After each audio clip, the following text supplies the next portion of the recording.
Well, part of this has to do with the strategy that's being used by Democrats and the environment of the virtual space. They're going to have to decide first if they want to constantly attack Donald Trump, or if they want to show that Joe Biden is a different kind of leader, and more than just having Michelle Obama say so, that he has to show how he would lead. And the second part is the atmosphere. Right? Like there's no audience, there's no cheering, there are no balloons, there's no screaming, there's no booing if there ever would be. There's no interaction with people who look like them or who might look like them or who might not look like them, right? It's hard to judge if you're part of this party when all you're seeing are very nicely doctored digital images of people with good lighting and good sound, and not people standing in a crowd cheering for one thing or another. Okay, well, let's take a look at some of the highlights. Now, how powerful was Michelle Obama's speech? Because was this more about she was saying why people shouldn't vote for Donald Trump rather than why they should vote for Joe Biden? Yeah, that's the balance, right? Is the first day is to bring people together, and if they're bringing people together because they all hate Donald Trump, that's one thing, and that's going to be for the diehards who might spread this content socially, and spread it across social media. But there's also a way of how are you getting to the people who are on the fence, and certainly how are you getting to rogue Republicans who want to come over. At some point, listening to how Donald Trump isn't the president for tomorrow, that's going to get old. They're going to have to see Joe Biden. They're going to have to see him act presidential. There are new voters. There are old voters. There are voters who haven't voted before. Americans have short memories. Who is Joe Biden? Who was Joe Biden? These are a lot of the questions that they're going to have to get to, maybe sooner than they would in a traditional campaign when they would get there in a convention on day 3. Maybe we need to rethink that and bring him forward now. And Robert, you mentioned those rogue Republicans. We saw those prominent Republicans who are voting for Joe Biden. Are they likely to influence the broader Republican vote, do you think?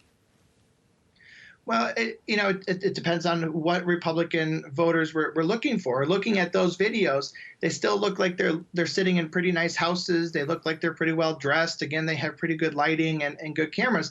Has Donald Trump put food on their table? Are the middle Americans, the low-paid Americans who still think that because Donald Trump made a wealth for himself, that he can make a wealth for them, going to look at those videos and say, yeah, that looks like me. That looks like somebody who gets the trials and tribulations that I'm dealing with.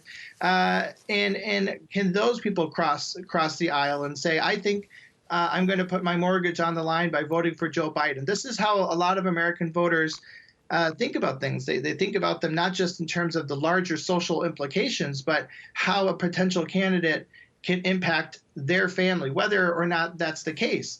That's how they're looking. That's who they're looking for going into this election in November. And we saw a strong endorsement for Joe Biden from Bernie Sanders. How important is that, considering, of course, his supporter base? There are a lot of folk who've been disillusioned because the Democrats pushed Bernie Sanders out pretty early in the campaign, even though he stuck around. You even had Barack Obama saying, don't go too far to the left by going with Bernie Sanders, stay in the center. And that really, I think, disillusioned a lot of folks. So they're going to have to hear some things from both the former vice president and his VP contender here, or his partner here, to speak to them. And they had very different policies, and they went after each other on the same stages, virtually and debates. They're going to have to say, you know what, we like these things about Bernie Sanders. Come with us. We'll try and implement some of these policies. But so far, we haven't seen that Joe Biden's willing to really go to that to that group of people. And I wonder how you can come over those who are disillusioned because Bernie Sanders looked like the guy for them, and now you have somebody who looks like he's still part of that mainstream, good old boys sort of long-term Democratic candidacy. He's not a Barack Obama 2.0, but who is Joe Biden, and can he bring in people from both sides of the aisle and even those who are further astray. Yeah, so on that note then, what can we expect from Joe Biden in his acceptance speech? Well, what we expect to see and what we hope to see might be a couple, might be different things.